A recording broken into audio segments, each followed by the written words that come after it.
തമിഴ്നാട്ടിൽ നിന്നുള്ള സി.പി. രാധാകൃഷ്ണനാണ് എൻ.ഡി.എയുടെ ഉപരാഷ്ട്രപതി സ്ഥാനാർത്ഥി. ഇതോടെ വെട്ടിലായിരിക്കുന്നത് തമിഴ്നാട് ഭരിക്കുന്ന ബി.ജെ.പിയുടെ മുഖ്യ ശത്രുവായ ഡി.എം.കെ ആണ്. ഉപരാഷ്ട്രപതിയായി ഒരു തമിഴൻ എത്തുന്നതിൽ ആദ്യം സന്തോഷം പ്രകടിപ്പിച്ചതും ഡി.എം.കെ തന്നെയാണ്.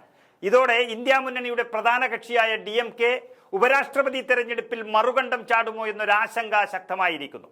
ഉപരാഷ്ട്രപതി സ്ഥാനത്തേക്ക് ബി.ജെ.പി തമിഴ്നാട്ടിൽ നിന്നുള്ള ഒരു നേതാവിനെ പരിഗണിക്കുന്നത് തന്നെ അവരുടെ ഒരു സാമർഥ്യമാണ്. ആ സാഹചര്യത്തിലാണ് ഡി.എം.കെയുടെ നിലപാട് എന്തായിരിക്കുമെന്ന ചർച്ച തമിഴ്നാട് രാഷ്ട്രീയത്തിൽ ചൂടുപിടിക്കുന്നത്.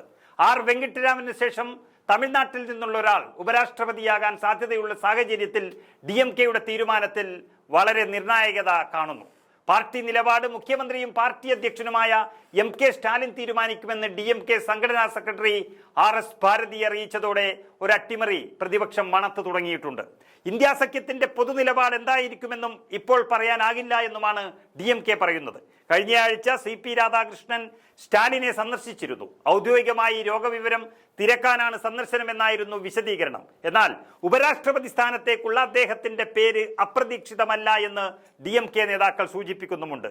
അതേസമയം തമിഴ്നാട്ടിൽ നിന്നുള്ള ഒരാൾ ഉപരാഷ്ട്രപതിയാകുന്നത് ഡി.എം.കെ എതിർക്കുകയാണെങ്കിൽ ആ ഒരു പ്രചരണം 2026 നിയമസഭാ തെരഞ്ഞെടുപ്പിൽ ബി.ജെ.പി ആയുധമാക്കാനുള്ള സാധ്യത അവരെ ചിന്തിപ്പിക്കുന്ന ഒരു ഘടകം കൂടിയാണ്.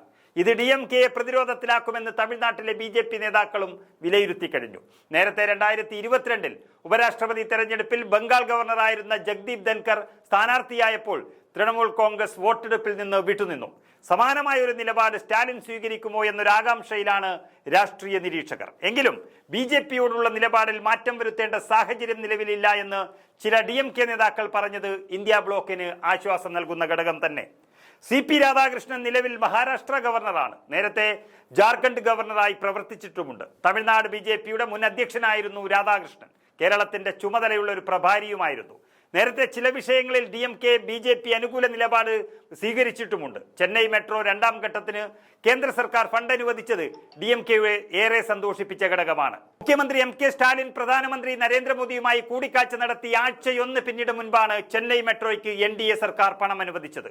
എൻ.ഡി.എ സഖ്യത്തിൽ വല്ലാത്ത സമ്മർദ്ദതന്ത്രം പ്രയോഗിക്കുന്ന ചന്ദ്രബാബു നായിഡുവിന്റെ ടി.ഡി.പിക്കും നിതീഷ് കുമാറിന്റെ ജെ.ഡി.യുവിനുമായുള്ള താക്കീതാണ് ഈ നീക്കം.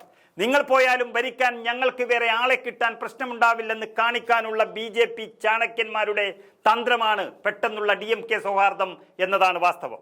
ബി.ജെ.പിയും ഡി.എം.കെയുമായുള്ള പിരിമുറുക്കം ലഘൂകരിക്കുക മാത്രമല്ല, ഇന്ത്യ മുന്നണിയിലെ സഖ്യകക്ഷികളുമായി ഒരു ഉടമ്പടിക്ക് തങ്ങൾ മടിയില്ല എന്നും ഓപ്പറേഷൻ താമരയ്ക്കപ്പുറം മറ്റൊരു സന്ധി സംഭാഷണത്തിലേക്ക് കാര്യങ്ങൾ കൊണ്ടുപോകാൻ മടിയില്ല എന്നതിൻ്റെയും സൂചന നൽകിയാണ് ബി.ജെ.പി ക്യാമ്പ് മുന്നോട്ട് നീങ്ങുന്നത്.